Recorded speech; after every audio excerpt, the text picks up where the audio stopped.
Começamos agora a leitura do livro A Busca, de Neville Goddard. Parte 1. Certa vez, durante um intervalo ocioso no mar, pus-me a meditar sobre o que chamei de o estado perfeito. E me perguntei o que eu seria se tivesse olhos puros demais para contemplar a iniquidade. Se, para mim, todas as coisas fossem puras e eu estivesse livre de qualquer condenação. À medida que me perdia nesse devaneio ardente, senti-me elevado acima do ambiente sombrio dos sentidos. A sensação era tão intensa que eu me percebia como um ser de fogo, habitando um corpo de ar. Vozes como de um coro celestial, com exaltação daqueles que haviam sido vencedores num conflito com a morte, cantavam: Ele ressuscitou, Ele ressuscitou. E, intuitivamente, eu sabia que falavam de mim. Provavelmente, Neville Goddard estava na ilha de Barbados, onde nasceu, visitando parentes, familiares, e aproveitou a oportunidade para meditar um pouco na beira do mar. E enquanto meditava, teve uma experiência mística. Mas aqui temos que destacar o questionamento que ele se faz. O que seria se eu tivesse olhos puros demais para contemplar a iniquidade? Se para mim todas as coisas fossem puras e eu estivesse livre de qualquer condenação, livre tanto no sentido de ser condenado por algo, quanto no sentido de condenar alguém por algo. Então, esse questionamento que ele faz é respondido na experiência mística que ele tem ao fazer o seu exercício de meditação. Nesse exercício de meditação, ele tem uma sensação de que o corpo dele, de que ele é um ser de fogo, e que o corpo é feito de ar. Ou seja, como se você sentisse completamente leve, flutuando, e o seu corpo não tivesse substância sólida. Fosse algo como uma substância sutil, que ele vai... Fogo, ar, né, são substâncias sutis. Continuando. Então, pareceu-me que eu caminhava pela noite. Logo, me deparei com uma cena que poderia muito bem ser a antiga piscina de Betesda, pois ali jazia uma grande multidão de pessoas enfermas, cegos, aleijados, paralíticos, que não aguardavam o movimento das águas, como dizia a tradição, mas aguardavam a mim.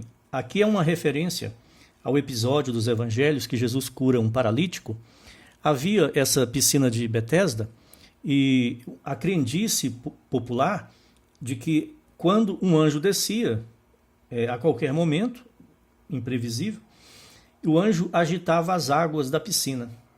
E o primeiro que entrasse nas águas, assim que o anjo as agitasse, seria curado. Era somente uma crendice, mas formava-se uma multidão de pessoas doentes, paralíticas, cegas e todo tipo, que ficavam ali praticamente morando e mendigando no local, esperando que as águas fossem agitadas para se lançar nas águas e assim obter a cura.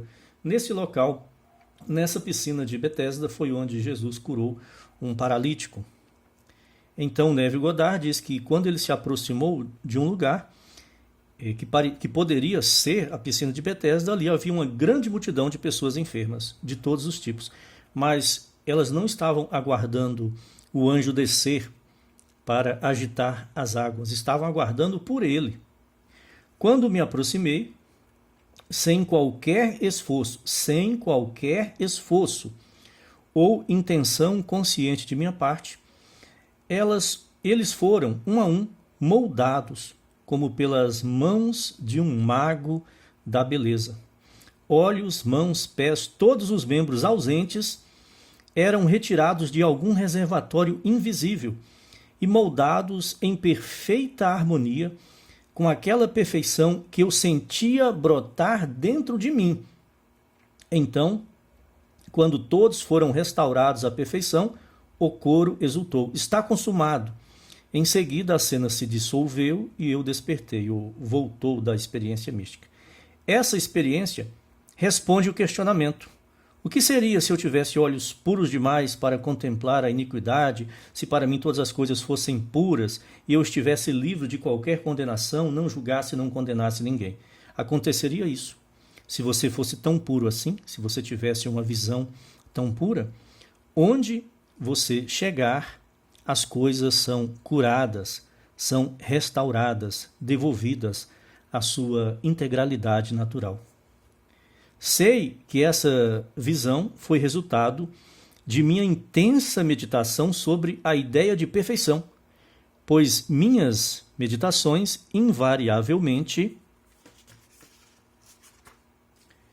produzem união com o estado contemplado. Para Neville Goddard, ter experiências místicas não era uma coisa incomum, fazia parte da rotina dele, cada vez que ele mergulhava nesses exercícios meditativos.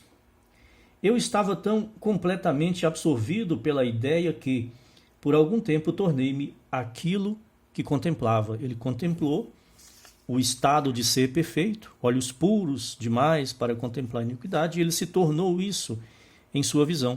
E a sua simples presença faziam com que todos os doentes ali do local fossem curados, que membros, pernas, braços, olhos crescessem, fossem colocados em lugar onde não existia e as pessoas se tornavam completamente restauradas e curadas. O elevado propósito com o qual me identifiquei naquele instante atraiu a companhia de coisas elevadas e deu forma à visão em harmonia com a minha natureza interior. O ideal com o qual nos unimos por associação de ideias, despertando 1000 estados de espírito que criam um drama condizente com a ideia central. Descobri pela primeira vez essa estreita relação entre estados de espírito e visão quando tinha cerca de 7 anos. As experiências místicas começaram cedo na vida de Neville Goddard. Tornei-me consciente de uma vida misteriosa que despertava dentro de mim, como um oceano tempestuoso de força assustadora. Eu sempre sabia quando estaria prestes a me unir a essa identidade oculta, pois meus sentidos ficavam em estado de expectativa nas noites dessas visitas. E eu sabia, sem a menor dúvida, que antes do amanhecer estaria a sós com a imensidão. Eu temia tanto essas visitas que permanecia acordado até que, por puro esgotamento, cansaço, meus olhos se fechassem. Quando o sono chegava, eu já não estava mais só, mas profundamente tomado por outro ser, e ainda assim eu sabia que esse ser era eu mesmo, a própria consciência de ser. Ele aqui percebe a existência de 2 núcleos ou centros de consciência: a personalidade humana e o eu sou, a consciência de ser, que é Deus. Então ele temia esses encontros com a sua própria consciência de ser, embora ele soubesse ou sentisse que esse ser superior era ele mesmo, ou a sua própria consciência. Parecia mais antigo que a própria vida, porque é Deus, e ao mesmo tempo mais próximo de mim do que minha infância. Se relato o que descobri nessas noites, não é para impor minhas ideias aos outros, mas para oferecer esperança àqueles que buscam a lei da vida. Descobri que meu estado de expectativa funcionava como um ímã, unindo-me a esse eu maior, consciência de ser, eu sou Deus, enquanto meus medos faziam com que ele se manifestasse como um mar tempestuoso. O medo é a causa daquilo que se teme.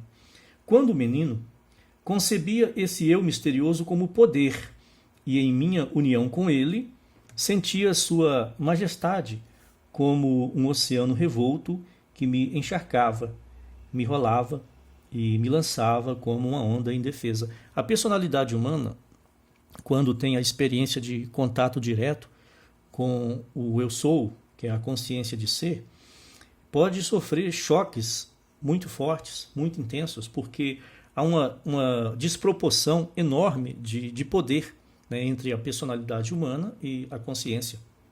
A consciência é infinitamente mais poderosa.